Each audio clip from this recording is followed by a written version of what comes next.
మన కులంలో జన్మించినటువంటి దక్ష ప్రజాపతి గారైతేనేవి, గోరా కుంభార్ గారైతేనేవి, కుమ్మరి భీమన్న అయితేనేవి, కురవర్తి నంబి కుమ్మరిదాస్ అయితేనేవి, అదేవిధంగా రేపు తెల్లారితే మనకు హోలీ పండుగ, హోలిక దహన కార్యక్రమం చేస్తాం.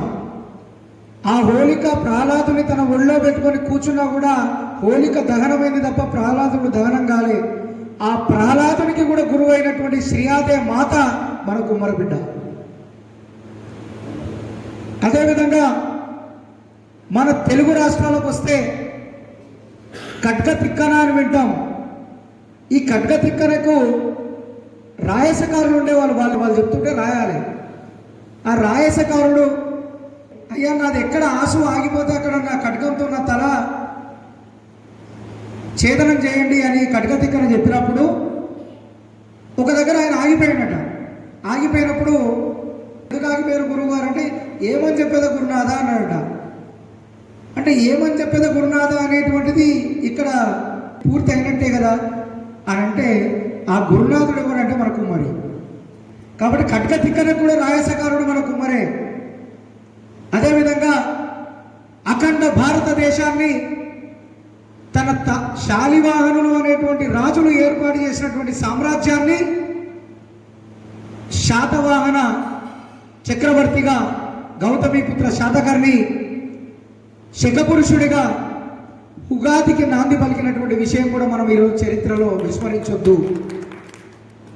అదేవిధంగా ముల్లమాంబ గారు మనం ఈరోజు ప్రత్యేకంగా తన జయంతి ఉత్సవాన్ని ఆంధ్రప్రదేశ్ ప్రభుత్వం అధికారికంగా నిర్వహిస్తూ ఉంది. తెలంగాణ రాష్ట్రంలో ఇంకా అధికారికంగా ట్యాంక్ బండ్ పైన వాళ్ళ ఖర్చు ఇవ్వడం జరుగుతుంది తప్ప అధికారికంగా ఒక ప్రభుత్వ కార్యక్రమంగా చేయడం లేదు. అది మనము డిమాండ్ చేయాల్సినటువంటి అవసరం ఉంది. అదేవిధంగా వరకవి సిద్ధప్ప గారు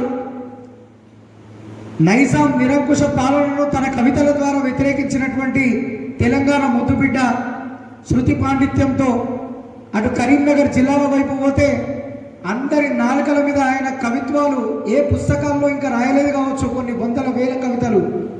అటువంటి సాహిత్యాన్ని ఆయన అందరి నాలుకల మీద వదిలేసిపోయాడు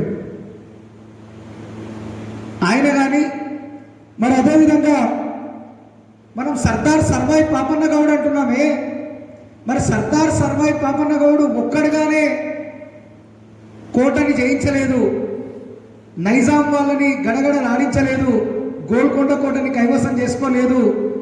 దాంట్లో సైన్యాధిపతిగా తన యొక్క మిత్రుడైనటువంటి కుమ్మరి గోవిందు కూడా తన యొక్క మిత్రులలో ఒకటిగా ఉన్నాడు. ఆ కుమ్మరి సహకారం అక్కడ కూడా ఉంది అనేటువంటిది మనం సమాజంలో చాటాలి.